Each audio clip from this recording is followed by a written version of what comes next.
सुनीता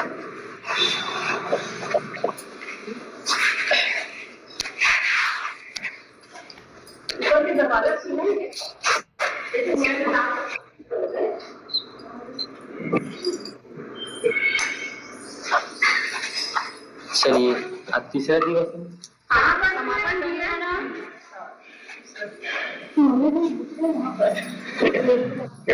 तो करना है, तो करना है नहीं करना है? हाँ करना है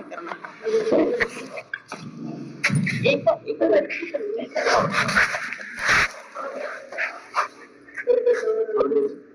और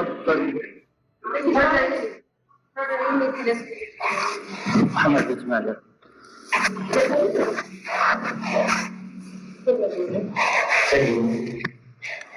आप कटिंग तो प्रारंभ कर ही लिया है और कुछ भी करें तो एक ही चीज का ध्यान रखना है कि सही विधि से किया गया योग कि आपको लाभ देगा या ऐसा नहीं देगा। चाहे हम कराएं या स्वामी जी ही आपको कराएं और आप गलत करेंगे तो आपको फायदा बिल्कुल नहीं होगा। तो अभी आप सभी चक्की आसन कर रहे थे, पर चक्की आसन करिएगा। कैसे करते हैं फिर मैं बताऊंगा। अगर गलत होगा करेंगे तो बहुत अच्छी बात है। चलिए चक्की आसन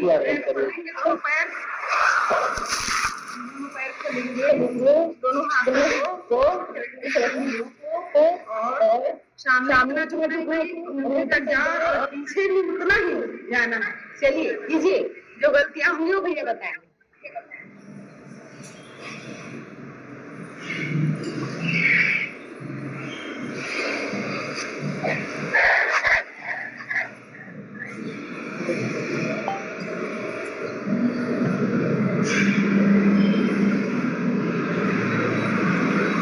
बहुत सुंदर।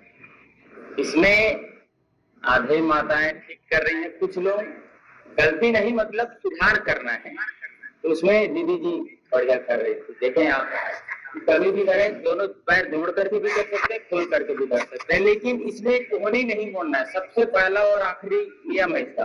ये गए आगे और कोहनी मोड़ेंगे तो पेट में जिसके लिए हम कर रहे हैं उसमें फायदा नहीं होगा। इसमें कोई फायदा नहीं जब तक आप ऐसे नहीं करेंगे। ऐसे यहाँ से ऐसे जाएंगे तभी आपके पेट में हलचल होगा।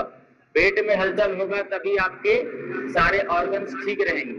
तो यही है। चलिए 3 बार सीधे करेंगे और 3 बार उल्टे। कोहनी नहीं होना है, सबसे पहला नियम। चलिए आपको चेहरा बांध देंगे और मन में प्रसन्नता का भाव रखते हुए हल्का सा फेस पे स्माइलिंग और दिव्यता का भाव रखते हुए कि हम भारत माता की संतान हैं और दिव्य ऊर्जा हमारे भीतर आ रही है, ऐसा अनुभव करना है। सारी समस्याओं के हल के लिए सीधे भी किए हैं तो उल्टा करना जरूरी है, आगे झुके हैं तो पीछे झुकना जरूरी है, दाएं झुके हैं तो बाएं झुकना जरूरी है, नहीं तो शरीर का संतुलन नहीं बन पाता। हमारे साथ जितने भी बैठे सभी दीदियां तो हमसे सीनियर है और पहले से करते हैं। जैसे बिंदु दीदी तो बचपन से योग करती है, नीलेश्वर दीदी भी और सभी। तो हमें सीखना चाहिए और करना चाहिए, अध्ययन जरूर करना चाहिए। हम सबको शास्त्रों का अध्ययन जरूर करें। श्रीमद् भगवत गीता है, योग के शास्त्र है, आयुर्वेद के शास्त्र है, इतने में जीवन का उद्धार है। चलिए अब प्रमुख आसन हम सभी के लिए है वो करते हैं जी। तो भोजन के बाद करने वाले आसन के बारे में सभी आप जानते हैं। कौन सा आसन है? बैठिएगा वज्रासन में।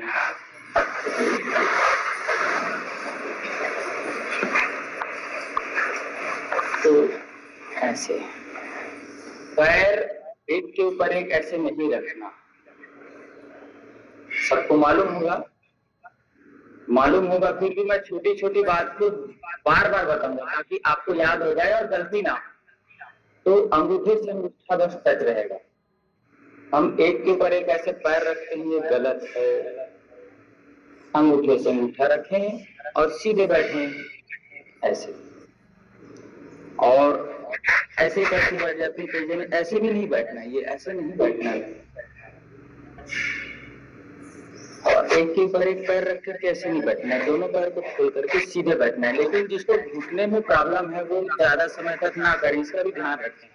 और घुटने में प्रॉब्लम क्यों होता है? जब हमारा भोजन पचता नहीं है, गैस बनता है, गैस से फिर एसिडिटी, कब्ज होता है। गैस बनने से सीधे बैठेंगे और मन को शांत रखेंगे। गैस बनने का सबसे बड़ा कारण है भोजन का नहीं पचना, और भोजन का नहीं पचने से सारी समस्याएं होती हैं। घुटने का ग्रीस खत्म हो जाता है गैस बनने से, दिमाग में चढ़ता है तो फिर वो माइग्रेन का समस्या हो जाता है, दिमाग ठीक से काम नहीं करता है। और जिसका दिमाग खराब उसका पेट खराब है, जिसका पेट खराब है उसका दिमाग खराब है, और जिसका दिमाग खराब उसका जीवन खराब है, क्योंकि वो सही निर्णय नहीं ले सकता, सही कार्य कर नहीं सकते। तो वज्रासन में कौन कौन से आसन कर सकते हैं हम? जी बढ़िया। मंडूकासन से प्रारंभ करते हैं जो पेट और डायबिटीज के लिए अच्छा है, लेकिन भोजन करने के बाद कभी भी आसनों को ना करें, इसका ध्यान रखना है। अगर हमको आसन करना है तो भोजन के 5 घंटे बाद ही करें। तो मंडूकासन एक बार कर लेते हैं, देखते हैं। प्रतीकात्मक रूप में मुट्ठी बांध करके नाभि के दोनों ओर रखना है। जिसको अल्सर आदि है वो ना करें, और जिनको पेट की कोई गंभीर समस्या या ऑपरेशन हुआ है वो ना करें, बाकी सभी कर सकते हैं। ऐसे अंदर करके सामने झुकना है, सामने झुकने से गर्दन ऊपर रखेंगे, सर को नीचे नहीं रखेंगे। अगर गर्दन नीचे करेंगे तो पेट पे पूरा खिंचाव नहीं आ पाएगा। झुके रहिएगा, झुकना है। देखिए अब धीरे से वापिस आइएगा, एकदम धीरे से। योग का 4 सिद्धांत है, आज एक बार मेरे साथ दोहराइएगा। विधि, बोलिए, विधि, समय, एकाग्रता और निरंतरता। विधि मतलब मेथड, जो हम बताते हैं आगे झुकना है तो श्वास छोड़ना है, ये नियम है। ऊपर आएंगे तो श्वास लेना है, अगर आप ऊपर लेते हुए श्वास को छोड़ेंगे तो गलत हो जाएगा। तो ये विधि सही होनी चाहिए कि मंडूकासन में पेट नाभि के अगल बगल है, ये पहला विधि। कोई भी आसन में या कोई भी कार्य, विधि, समय। कोई भी आसन कम से कम कितने सेकंड में काम करता है? एकदम कम है तो 30 सेकंड, 30 सेकंड से ऊपर ही आप जाएंगे तभी वो आसन प्रारंभ फायदा करना प्रारंभ होगा। आप 10 सेकंड 20 सेकंड करके फिर योग को हम लोग बदनाम करेंगे कि मैं तो 30 साल से योग कर रही हूँ, कितना मिनट करते हैं भैया? कपालभाति पूछते हैं तो 2 मिनट में कुछ नहीं होगा। कोई भी प्राणायाम है वो 5 मिनट से प्रारंभ होता है, 5 मिनट में उसका मैकेनिज्म काम करना चालू करता है, फिर वो फायदा देता है। और आसन है कम से कम 40 मिनट, 30 सेकंड से ऊपर करेंगे ना, 30 सेकंड से ऊपर, 40 सेकंड 50 सेकंड, अपने रोग के अनुसार और अपनी शरीर के क्षमता के अनुसार। देखा देखी करे योग, चीजे काया बाढ़े रोग। अब दीदी लोगों को देख करके आप बड़े बड़े आसन करने लग जाएंगे, 1-2 दिन आ रहे हैं तो शरीर को नुकसान करेगा। तो अपने शरीर की स्थिति को जानना है और आसन प्राणायाम करना। विधि, समय, एकाग्रता होनी चाहिए। आपका विधि ठीक है, सही मेथड से कर रहे हैं, समय भी ठीक लगा रहे हैं, लेकिन एकाग्रता नहीं है। आप इनका देख रहे हैं, दीदी जी को, आप बगल वाले को देख रहे हैं या और कहीं सोच रहे हैं, प्रेजेंट बॉडी एब्सेंट माइंड वाला काम कर रहे हैं। शरीर यहाँ है और हमारा दिमाग कहाँ है? घर में मैं दाल भिगो के आई हूँ, कैसे करूंगी? उसको घर में जाके देखना है। तो ये विधि, समय, एकाग्रता। और चौथा है निरंतरता। 1 दिन 2 दिन दीदी लोग प्रोत्साहित किए तो चलो दीदी लोगों का मन रखने के लिए हम आ गए, ऐसा नहीं। कितने योजनाओं के बाद दीदी लोग लगे हैं कि करें कुछ, तो उसको निरंतरता अपने जीवन में लाना, तभी योग सिद्ध होता है, अन्यथा नहीं होगा। ये 4 चीजें अगर हम नहीं करेंगे तो बिल्कुल नहीं होगा, और 4 चीजों का पालन करें तो बिल्कुल होगा। तो आप सभी से निवेदन रहेगा कि प्रतिदिन अपने शरीर के लिए, क्योंकि शरीर इसी शरीर से हमारा है, हम थे से हैं कि जो बीच है, अभी हम हैं से थे, हम हमारे जाने तक इसी शरीर से काम लेना है। तो इसको स्वस्थ रखने के लिए जिसके पास समय नहीं है फिर समझिए फिर गड़बड़ है। और चलिए मस्तिष्क को शांत रखने के लिए वज्रासन में अगर कोई नहीं बैठ सकते तो सुखासन में बैठें, जैसे भी बैठे, लेकिन आगे माथा को झुकाना है और दोनों हाथ सामने रखना है। इसको कहते हैं शशकासन या शशांकासन कहते हैं। एक आसन के विधि एक होते हैं लेकिन नाम कई होते हैं।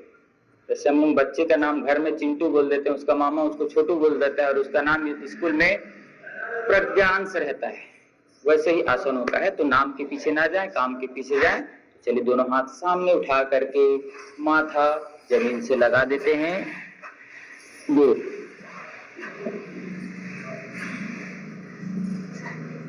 इससे मस्तिष्क शांत होता है। रुकिए रुकिए, झुक करके रुकना है। झुकना सीखेंगे हम तभी रुकना सीखेंगे, तभी जीवन में आनंद आएगा। जैसे बैठ सकते हैं, इससे मस्तिष्क के रोग दूर होते हैं, माइग्रेन भी ठीक होता है, गुस्सा दूर होता है, तनाव दूर होता है, चिंता दूर होता है, मन में संकल्प शक्ति बढ़ती है। जिससे जितना हो सकता है यथासंभव करना है। कभी भी अपने शरीर का अतिरेक नहीं करना है, कभी भी एक दूसरे को देख करके कोई भी काम नहीं करना है। जीवन के हर फील्ड में यही होता है कि हम जितना कर सकते हैं उतना ही करना। जबरदस्ती कभी भी कोई भी चीज नहीं करना है, न भोजन न कोई भी चीज। धीरे से श्वास लेते उठना है, श्वास का ध्यान रखेंगे।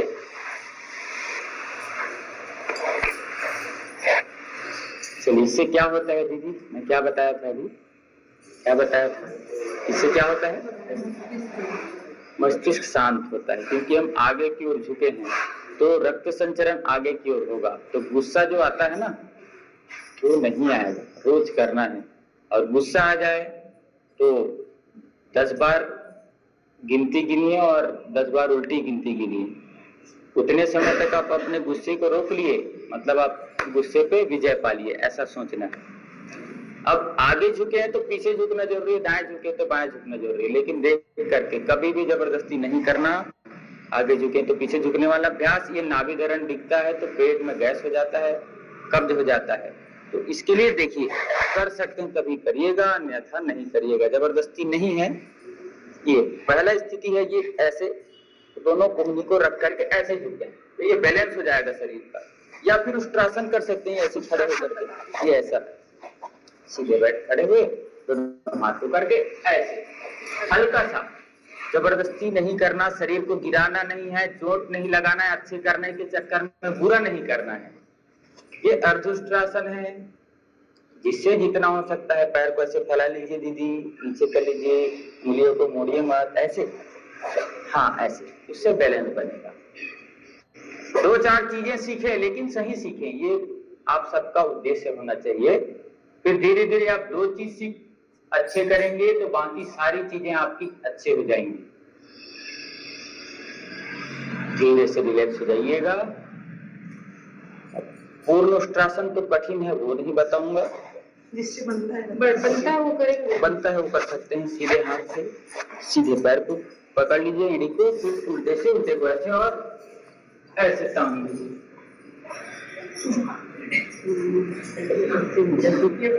योग दिवस में आसन आता है, योग दिवस के प्रोटोकॉल में यह आसन रहता है। चलिए धीरे से रिलैक्स हो जाइएगा। अब मैं आपको जीवन में उपयोगी मरते दम तक कर सकते हैं ऐसे अभ्यास बताऊंगा, जिसको हम लोग सूक्ष्म अभ्यास करते हैं। सूक्ष्म अभ्यास करा दें दीदी, पैरों का करवाएं, पैरों का। हाँ चलिए पैर का कर एक बार फिर से करते हैं। चलिए सावधान, शुरू करना है ना तो यहाँ से करें, यहाँ से। चलिए एक बार फिर से, सबसे पहले आंखों का करना है। आंख 3 बार सीधे दिशा में घुमा लीजिए, फिर 3 बार उल्टे दिशा में। चलिए करिएगा, ये जीवन भर करने वाला चीज है, इसको आप याद रखिए। इसमें आपका कोई बॉन्डिंग नहीं है, कोई भी समस्या रहेगी तब भी अपन इस आसन को कर सकते हैं। ऐसे ऐसे घुमाना। अगर ये नहीं बनता तो अंगूठे को सीधा रखे, गर्दन सीधा, पूरा शरीर सीधा, आराम से घुमाना है। ऐसे 3 बार सीधी दिशा में पूरा नीचे तक लाते हुए अंगूठे के अग्रभाग को देखना है, ऐसे नाखून को देखना है, आंख और हाथ दोनों का हो जाता है। हाँ बिल्कुल दीदी बता रही है, इससे हाथों का भी व्यायाम हो जाता है। और 3 बार सीधे दिशा में घुमाइएगा, गर्दन सीधे रहेगा, शरीर सीधे रहेगा, मन को एकाग्र करना है। एक बात हमेशा ध्यान रखिएगा, जो पचे नहीं वो खाना नहीं, और जहां आदर नहीं वहां जाना नहीं। अपने शरीर की स्थिति वात पित्त और कफ के अनुसार ही हमें भोजन करना चाहिए। जो चीज हमें खाने के बाद ठीक ना लगे, पेट हमको मालूम है, वो चीज त्याग करने लायक है। अब धीरे से गर्दन का अभ्यास करते हैं। ये हो गया, ये रोज करना है सभी को। और कभी भी घर से बाहर आए हैं तो मुंह में पानी डाल करके ही छींटा लगाना चाहिए। तो आंख में जो धूल के माइक्रो कण रहते हैं ना, वो निकलते हैं। मुंह में से पानी भर ली और छींटा लगाना चाहिए। सुबह उठ करके कम से कम 20 से 30 बार। आपको आंख में हल्का सा दर्द होगा कुछ दिन, लेकिन वो ठीक हो जाएगा। धीरे धीरे आपके सारे जो बैक्टीरियाज हैं वो निकल जाएंगे। तो ये करना है। आंखों के लिए हो गया। आंखों के लिए और बालों के लिए सबसे अच्छा क्या है? गर्दन घुमा लीजिए। सबसे अच्छा है एंटी एजिंग, जो जल्दी हमें मतलब हमारे शरीर को ठीक रखता है, जल्दी हमें बुढ़ापा नहीं लाता, वो है एंटी एजिंग, कहते हैं उसको आंवला। आंवला आंखों के लिए भी बहुत अच्छा है, बालों के लिए भी बहुत अच्छा है, और त्वचा के लिए भी बहुत अच्छा है। तो आंवले का उपयोग हमें किसी भी फॉर्म में करना है, चाहे आप मुरब्बा लें, चाहे उसका दूसरे साइड से भी कर लेंगे इसको, दोनों तरफ से करना है। 3 बार सीधे दिशा में किए तो 3 बार उल्टी दिशा में समय के साथ, और 5 बार किए तो 5 बार उल्टी दिशा, आराम से, आराम से। सर्वाइकल की जो समस्या है, देखिए जिसको सर्वाइकल की समस्या है वो गर्दन आगे ना झुकाएं, ये बात ध्यान रखेंगे। सर्वाइकल है, गले में इधर दर्द है और आप गर्दन आगे झुकाएंगे तो आपको समस्याएं बढ़ सकती है। वो आप थोड़ा पीछे झुका करके रखें तो वो ज्यादा अच्छा है। तकिया एकदम ज्यादा हार्ड वाले यूज करते हैं, एकदम नरम करते हैं, तो उससे ज्यादा सर्वाइकल की समस्या, तो इधर ये गर्दन में दर्द होता है। तो उसको ठीक करने के लिए भी हमारे पास आसन है। ये पहले आधा करना है। शेर जैसे पंजा बनाता है ना, वैसे ऐसे पहले आधा करिए, पूरा ताकत लगाइएगा इसमें, ऐसे।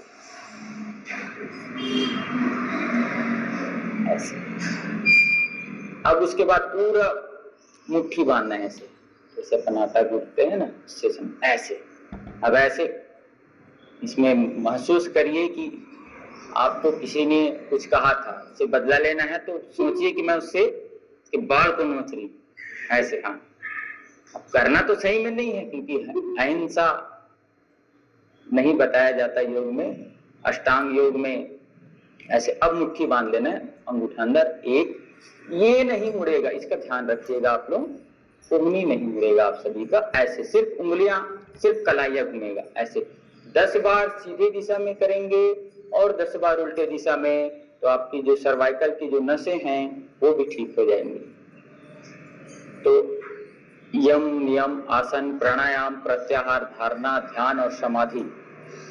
यम में आता है अहिंसा, सत्य, अस्त्य, ब्रह्मचर्य और अपरिग्रह।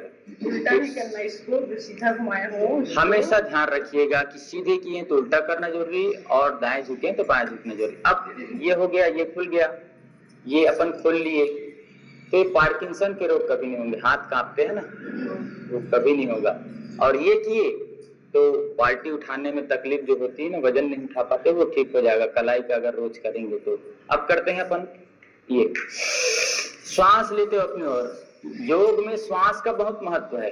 बगैर श्वासों के करेंगे तो व्यायाम हो जाएगा, और श्वासों के साथ करेंगे तो योग हो जाएगा। लेकिन एक बात का सावधानी रखेंगे, हाथ नीचे रखेंगे आप लोग, सही करना है। बस 2-4 चीजें, ये इसको कहते हैं योग में 5 बार, न नीचे नहीं न ऊपर नहीं, कंधे के समानांतर जितना है, और हाथ यहीं से जाएगा यहीं आएगा। हम लोग कुछ लोग अभी ऐसे कर रहे हैं, ऐसे यहां तक हाथ ला रहे हैं, तो वो डायमेंशन ठीक नहीं है। सीधे करिएगा, सांस लेते हुए अपनी ओर, श्वास छोड़ते हुए सामने की ओर। श्वासों के साथ जो किया गया अभ्यास से बिल्कुल फायदा आपको जरूर देगा। बगैर श्वासों के साथ किया गया अभ्यास सिर्फ डमी है, देखने के लिए है कि हम योग कर रहे हैं, दूसरे को दिखाने के लिए है कि हम प्रातः काल उठ करके गायत्री मंदिर में आकर के योग कर रहे हैं, लेकिन फायदा कुछ नहीं होगा। तो ऐसा काम नहीं करना, क्योंकि समय आप दे रहे हैं तो समय बहुत महत्वपूर्ण है। तो आप जो समय दे रहे हैं उसका फायदा जरूर। अब सीधे किए हैं, थोड़ा हाथ नीचे ले आइएगा, थोड़ा देर हाथों के भारीपन को ठीक करते हैं, फिर बगल से ऐसे सीधे, ये भी कंधे के समानांतर ही रहेगा हाथ आपका, ऐसे। परहित सरिस धर्म नहीं भाई और बड़ पीड़ा सम नहीं अधिमाई। दूसरे को मन वचन और कर्म से तकलीफ नहीं होना, ये सबसे बड़ा योग है, सबसे बड़ा पुण्य कहा जाता है।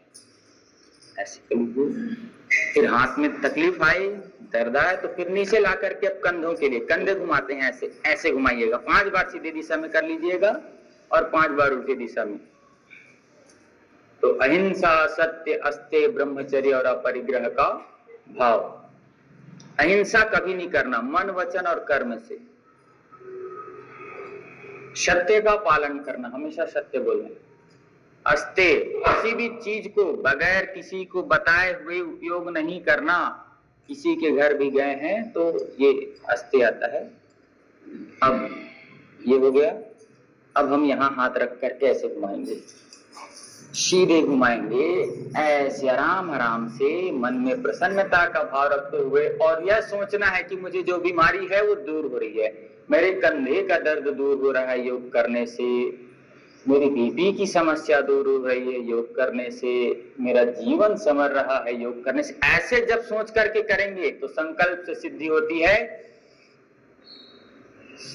तो ब्रह्मांडी ऊर्जा भी हमें उल्टा करने के लिए 3 से 5 बार सीधे दिशा में, 3 से 5 बार उसके विपरीत दिशा में करना है।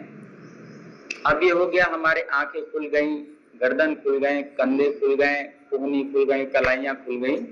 एक स्थान में कभी भी आधे घंटे से ज्यादा बैठते हैं तो कमर को ट्विस्टिंग जरूरी है। तो चलिए ऐसे घुमा लीजिए कमर को एक तरफ,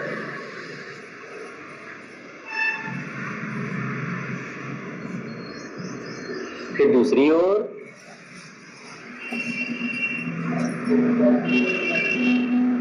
घर में हो या हम कहीं बाहर ट्रेवल कर रहे हैं बस ट्रेन में, तो आधे घंटे से ज्यादा एक स्थिति पे ना बैठें। अगर बैठना ही है, कुछ अनुशासन आ गया है, तो पैर के अंगूठे को हल्का हल्का से हिलाते रहिए, जिससे नसों का प्रवाह ठीक रहे। और जिनके नस का प्रवाह ठीक नहीं रहता उनको सारी समस्या हो जाती है। पोजीशन लेने पे सांस रोक के रखेंगे जी, ऐसे दीदी, सांस ऐसे, सांस रोक के रखेंगे, सांस भरते हुए जाइएगा, छोड़ते हुए सामने आना है दीदी, ऐसे ऐसे, क्योंकि शरीर को अपन इधर ले जा रहे हैं, और रिलैक्स करेंगे तो शरीर छोड़ने का ही चाहेगा ऐसा। वो तो स्वाभाविक होता है। जी जी नहीं, कहीं भी बोलता नहीं। जी जी, हाँ, वो रुकना है तब आप रोक सकते हैं, जैसे जिसकी सामर्थ्य। अस्थमा वाले को सांस रोकना ही नहीं है, बीपी वालों को सांस रोकना ही नहीं है, हार्ट की समस्या है तो सांस रोकने वाला काम करना ही नहीं है। विधि और निषेध का ध्यान रखेंगे तभी फायदा होगा। तो आप सभी नियम बना लीजिए कि योग हमें रोज करना है। अब हम यहाँ तक खुले। अब घुटने के लिए, घुटने का जब दर्द होता है उसके लिए बहुत अच्छा अभ्यास होता है। आप लोग पैर खोले होंगे तो पैर में आगे पीछे करने वाला अभ्यास किए होंगे। अब इसमें आगे रोक करके तान के आगे रखिएगा, जितना आगे तान करके रख सके पैरों को। ये घुटने के दर्द के लिए बहुत अच्छा अभ्यास है। कई जने का मैं घुटने का दर्द इसमें ठीक कराया हूँ। बगैर मालिश के एक शिक्षक सोते नहीं थे, लेकिन वो करने के बाद 4 से 5 दिन में ठीक हो गया। ताकत के साथ तान करके रखना है, जल्दी वापस नहीं लाना है। मीठा दर्द होगा उसको सहना है, जो योगाभ्यास के मीठे दर्द को सह लेता है उसको बीमारी का कड़वा दर्द कभी सहना नहीं पड़ता। फिर अपनी ओर तान करके रखिए, जितना आगे खींचे थे ना उतना ज्यादा तान करके रखिएगा, तो एक घुटने का दर्द कभी होगा नहीं। और जो बचेगा नहीं, वो चीज नहीं खाना है तो आपको गैस होगी नहीं, और गैस होगी नहीं तो आपको घुटने का ग्रीस घिसेगा नहीं। इस बात का ध्यान रखें। फिर आगे एक झुका लीजिएगा,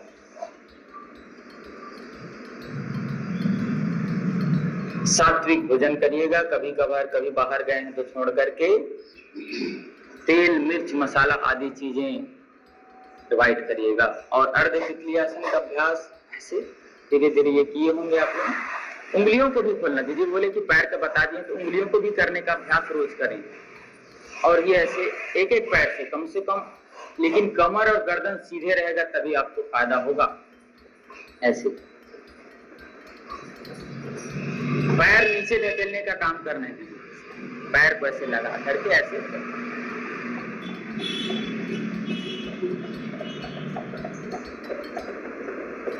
फिर दूसरे पैर से कर लेंगे आराम आराम। ये स्थिति बनाने के लिए है। अर्ध तितली आसन जो हम कर रहे हैं ना, हाफ बटरफ्लाई, वो हमारे शरीर की स्थिति बनाने के लिए कर रहे हैं। स्थिति बन जाए तो फिर पूर्ण तितली आसन करेंगे। तो पूर्ण तितली आसन बटरफ्लाई है, बहुत ही उपयोगी है, बहुत ज्यादा उपयोगी है। पीसीओडी हो चाहे पीसीओएस हो चाहे और जो अंदरूनी समस्याएं उनके लिए बहुत ही अच्छा, बहुत ही उपयोगी, बहुत ही गुणकारी ये है। लेकिन पैर को नीचे ढकेलने का अभ्यास करेंगे धीरे धीरे धीरे धीरे। पैर को ऐसे नीचे ढकेलने का, पैर ऊपर है ही हमारा, तो ऐसे ये बहुत अच्छा है उदर प्रदेश के लिए, हमारे अंदरूनी अंगों के लिए, इंटरनल समस्याओं के लिए बहुत ही ज्यादा उपयोगी है। पानी का उपयोग पर्याप्त मात्रा में करें। एक बार में 2 गिलास से ज्यादा या 1 गिलास से ज्यादा ना लें। हर एक घंटे में पानी पीते रहें। यथासंभव खड़े होकर के पानी ना पिएं, बैठ करके पानी पिएं। कभी भी मन अशांत है, गुस्से में है, क्रोध में है, शोक में है, तो भोजन नहीं करना, क्योंकि भोजन करते रहिए। तितली आसन बहुत अच्छा अभ्यास है। कुछ चीज करें चाहे मत करें, आप लोग योगाभ्यास में तितली आसन जरूर करना है। इसको किसी भी स्थिति में कर सकते हैं आप लोग, कोई समस्या नहीं है। जैसे हाथ खोलने का बताया, ये बुखार रहेगा तब भी कर सकते हैं, कोई समस्या तब भी कर सकते हैं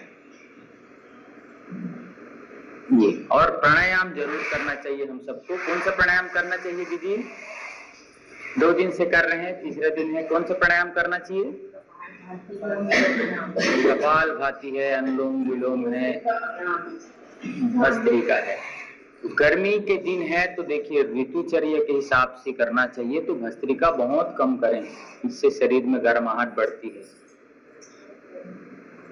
हमें गर्मियों के दिनों में शीतली शीतकारी प्राणायाम किए हैं? नहीं, अभी 8 प्राणायाम ही बस पता है। शीतली और शीतकारी ऐसा है जैसे आपको कभी पानी नहीं मिल रहा है या हम निर्जला उपवास कर रहे हैं, तो उस समय पानी की कमी को पूर्ति करने के लिए हमारे ऋषि मुनि शीतली और शीतकारी प्राणायाम का अभ्यास करते थे। एक बार मैं आपको बता रहा हूँ, मैं ऐसे बैठ करके बता रहा हूँ, आप खड़े होकर के आप लोग बैठ करके करिएगा। जीभ को नाली की तरह मोड़ना है और वहां से श्वास भरना है, तो शीतलता अंदर जाएगी। ऐसे मोड़ करके लीजिए श्वास, सीधे बैठ करके कमर गर्दन को सीधे रख करके।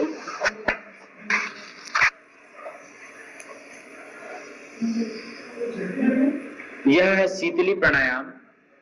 इससे हाई बीपी भी ठीक होता है, नक्सीर की समस्या भी ठीक होती है, मस्तिष्क शांत रहता है और शरीर पे बढ़ी हुई गर्मी, बढ़ी हुई उष्णता को ठीक करता है। जिससे नहीं बन सकता उसके लिए दूसरा ऑप्शन भी है। हमारे योग आयुर्वेद शास्त्र में सबका साधन बताया गया है। 1 घड़ी आधे घड़ी आधी की पुनियाद, तुलसी चर्चा राम के कटे कोटे अपराध। बिल्कुल दैनिक अग्निहोत्र में शामिल हो सकते हैं तो दैनिक यज्ञ में शामिल होइए या प्रभु का नाम रखते हुए जीवन को बिताइए ऐसा। और ये जिससे ना बन पाए तो शीतकारी प्राणायाम है, दोनों दांतों को ऐसे दबा लेते हैं और जीभ को उसके बीच में ऐसे रख करके फिर वहां से हवा करते हैं। कई जने का जीभ मुड़ता नहीं है, कोई बात नहीं, तो ऐसे जीभ को, ये शीतकारी प्राणायाम बहुत अच्छा है, आपके शरीर पे पानी की कमी को दूर करेगा। कुछ समय के लिए भूख प्यास को आप नियंत्रित कर सकते हैं। अगर कुछ नहीं मिल रहा है, कुछ समस्याएं हैं तो ये कर लें। और शरीर की गर्माहट को ठीक करेगा, दांतों की समस्याओं को ठीक करेगा, दांतों की झंझनाहट को ठीक करेगा। कोशिश करें कि हम प्रकृति के नजदीक रहें, दातुन का इस्तेमाल करें। अभी गर्मी का दिन है, अक्टूबर का महीना है, बसंत का ऋतु चल रहा है, हम नीम का दातुन करें तो बहुत अच्छा है। ऐसे लेना है और यथासंभव रोक करके रखना है। फिर धीरे से नासिका से श्वास छोड़ना है, तो जीवन का उद्धार हो जाएगा। रोज योगाभ्यास करेंगे तो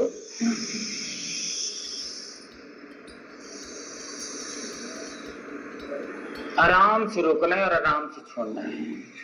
ये हो गया शीतली शीतकारी प्राणायाम, जिससे शरीर पे गर्मी नहीं बढ़ेगी, गर्मी दूर होगी। शीतली प्राणायाम, शीतकारी प्राणायाम। 10 मिनट बचे, 10 मिनट बचे, 7 बजे, ठीक है। भ्रामरी प्राणायाम और अनुलोम विलोम। देखिए, लकवा, बीपी, लकवा क्यों होता है? शरीर के किसी भी अंग पे शुद्ध ऑक्सीजन और शुद्ध रक्त नहीं पहुंचता, उसी व्यक्ति को लकवा होता है, या ट्यूमर होता है, या गांठें होती हैं, या सिस्ट होता है। तो पूरे शरीर पे ऑक्सीजन पहुंचाने के लिए क्या करना है हमें? सूक्ष्म अभ्यास जो बताया वो रोज करना है। वो छोटी चीज है, छोटी मतलब वो समझ लीजिए सब्जी में नमक डालते हैं ना, वो नमक है। नमक नहीं रहेगा तो कितना भी अच्छा आप सब्जी बनाओ, कोई मतलब नहीं है। वैसे ही ये सूक्ष्म अभ्यास है जो बताया, गर्दन वाला, आंख वाला, सारी चीजों का समाधान कर सकता है वो, और हर परिस्थिति में कर सकते हैं। बड़े आसन नहीं कर सकते तो ठीक है, छोटे छोटे आसनों से आपका शरीर जब लगे तो आप सूर्य नमस्कार कर लीजिए। फिर फास्ट एक्सरसाइज, गर्मियों के बाद करना है, अभी नहीं करना है। ऐसे भी शरीर में पित्त बढ़ा हुआ होता है, वात और बढ़ जाएगा तो शरीर में समस्याएं आ जाएंगी। दिनचर्या, ऋतुचर्या और आहारचर्या का पालन करिए। दिन में कैसे खाना है, कैसे पीना है। ऋतुचर्या, किस मौसम में कौन सी सब्जी खाएं, कौन सी नहीं खाना है। बिंदु देवी जी के पास पुस्तिका है, उसमें देख सकते हैं आप किस मौसम में क्या खाना है, क्या नहीं खाना है। और रात में क्या खाना है? रात में तो हल्का खाना है, आप सभी को मालूम है। जितना हल्का हो सकता है रात में उतना खाएं, और जितना जल्दी हो सकता है उतना जल्दी खाएं। लेट से खाएंगे तो वो भोजन पचने में देर होता है, पचेगा नहीं तो सड़ेगा, और सड़ेगा तो ही गैस, कब्ज, एसिडिटी, अल्सर, पेप्टिक अल्सर से लेकर के कैंसर तक की बीमारी होता है। सिर्फ एक चीज से हम भोजन को पचाते नहीं है। भोजन पचेगा तभी 7 धातुएं बनती। कितनी? 7। और इसी से ही शरीर चलता है। सबसे पहले रस, फिर रक्त, फिर मांस, फिर मज्जा, फिर अस्थि, फिर सारी चीजों का निर्माण होता है। हम अगर भोजन को नहीं चबाएंगे तो वो लिक्विड नहीं बनेगा, लिक्विड नहीं बनेगा तो वो रस नहीं बनेगा, रस नहीं बनेगा तो सेकंड है रस, फिर रक्त, खून नहीं बनेगा। जो हम जल्दी जल्दी में भोजन करते हैं तो ब्लड हमारे शरीर में कम बनेगा। रस, रक्त, फिर मांस, मांस का विकास नहीं होगा। मेद, शरीर पे जो फैट चाहिए, असली फैट, वो नहीं बनेगा। और मज्जाएं मजबूत नहीं होंगी, हड्डियों का विकास नहीं होगा। अगर भोजन नहीं पचेगा तब, भोजन का पचना बहुत जरूरी है। 5 रोटी की जगह 2 रोटी खाइए, 2 रोटी पचेगा तभी आपको 7 धातुएं बनेंगी। 7 धातुओं का विकास होगा, उस व्यक्ति के जीवन का विकास होगा, उसके शरीर का विकास होगा, अन्यथा नहीं हो सकता। छोटी छोटी चीजें हैं और बहुत सी गंभीर चीजें हैं, तो आप सभी अध्ययन जरूर करें। और भ्रामरी प्राणायाम, अनुलोम विलोम तो करना ही है, जिससे 72 करोड़ 72 लाख 10,201 नस नाड़ियों पे शुद्ध ऑक्सीजन पहुंचता है। चलिए एक बार अनुलोम विलोम करके दिखाइएगा। करेंगे, कल बताए हैं ना। चलिए, जिसको जितना आता है, जैसे आता है करिए। सीखने में कभी शर्म नहीं करना चाहिए, सीखते हैं। बार बार गलतियों को सुधारने का काम करें, क्योंकि जीवन है, जीवन में उतार चढ़ाव रहता है। तो हमें अपनी गलतियों को, जो व्यक्ति सुधार करने के लग जाता है वो आगे बढ़ता है, उसका मस्तिष्क शांत रहता है, और जिसका मस्तिष्क शांत है उसका जीवन शांत है। अपने आसपास पड़ोसियों को, अपने परिवार वालों को भी शांत रख सकता है, अन्यथा वो सामाजिक रूप से वो व्यक्ति दूसरे के लिए अहितकर हो जाता है, दूसरे के लिए घातक हो जाता है, अगर वो उसका जीवन में शांति नहीं है। शांति के लिए हम मेडिटेशन करते हैं, राजयोग जिसको कहते हैं वो करते हैं।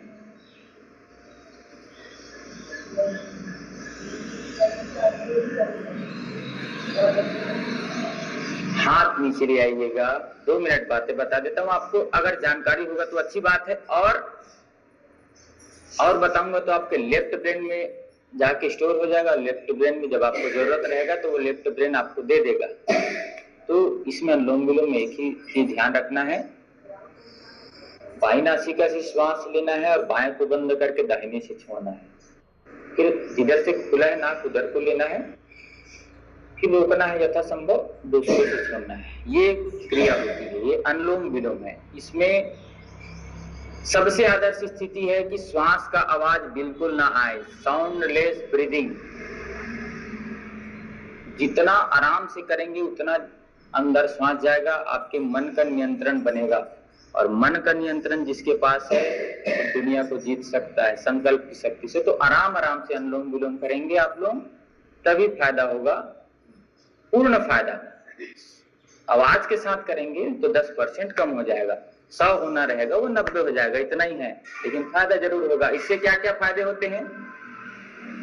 जब हम लेफ्ट नॉस्ट्रल से सांस लेते हैं तो राइट ब्रेन एक्टिवेट होता है, और राइट से लेते हैं तो लेफ्ट ब्रेन एक्टिवेट होता है। दोनों ब्रेन को एक्टिवेट करने का काम अनुलोम विलोम प्राणायाम करता है, और मस्तिष्क की समस्याओं को, और बीपी, लो बीपी हो चाहे हाई बीपी हो, ठीक करता है दोनों को। तो इसलिए अनुलोम विलोम प्राणायाम हर एक परिस्थिति में कर सकते हैं। हार्ट की समस्या है, हार्ट का ऑपरेशन हुआ तब भी आप अनुलोम विलोम कर सकते हैं, और कोई भी समस्या है आप अनुलोम विलोम हमेशा कर सकते हैं। कपालभाति को तो नहीं कर सकते, भोजन के बाद नहीं कर सकते, लेकिन अनुलोम विलोम एक ऐसा प्राणायाम है भोजन के 1-1.5 घंटे बाद आप कर सकते हैं। जब कभी भी कुछ समझ ना आए तो कमरे में चले जाना और अनुलोम विलोम प्राणायाम कर लेना। फिर आप जो समस्याएं का आप समाधान नहीं कर पा रहे हैं, डिसीजन नहीं ले पा रहे हैं, और अपने गुरु को याद करके अनुलोम विलोम करिए, और उनसे मन से संकल्प करिए कि हे प्रभु, यह गुरुदेव, मेरा ये कार्य नहीं बन रहा है, मैं कैसे करूं? तो अगर संकल्प के साथ करेंगे, दृढ़ इच्छा शक्ति के साथ करेंगे, विश्वास के साथ करेंगे, तो आपका भला जरूर होगा, और आप दूसरे का लाभ कराएंगे तो लाभ का उल्टा भला होता है। तो रोज ये करना। और भ्रामरी प्राणायाम, अनुलोम विलोम तो सीख गए, जान लिए, बहुत अच्छा है, हर एक परिस्थिति में कर सकते हैं, कभी भी, कहीं भी, किसी भी परिस्थिति में। बस धूल मिट्टी ना आते हो और धुआं ना आए ऐसे जगह पे बैठ करके करिएगा। कोशिश करें कि हम एक, देखिए, यथासंभव शुद्ध गाय के घी का दीपक जला करके करेंगे तो उससे उस लेयर पे ऑक्सीजन का लेयर बढ़ जाता है, ऑक्सीजन का लेवल बढ़ जाता है। जिसको भी ऑक्सीजन की समस्या होती है वो बैठ करके उस दीपक का ध्यान करें, त्राटक जिसको कहते हैं। जैसे ये हमारे आंख का लेवल है, यहाँ तक रख करके हम उस आंख के उस दीपक को देखें तो मन की शक्ति भी बढ़ेगी, और उस ऑक्सीजन से शरीर पे ऑक्सीजन SgPT जो कम हुआ है वो बढ़ता है। तो शुद्ध घी खाने के लिए है और हवन में डालने के लिए, जिससे रोग ठीक होता है। शुद्ध घी जिसको नींद नहीं आता, रात में नाक में डाल लीजिएगा, बहुत अच्छे से नींद आएगी, दिमाग की जितनी भी समस्याएं हैं वो कम होंगी। और अपने शरीर को देख करके ही करना है, कभी भी जल्दबाजी नहीं करना है। हम जो कर सकते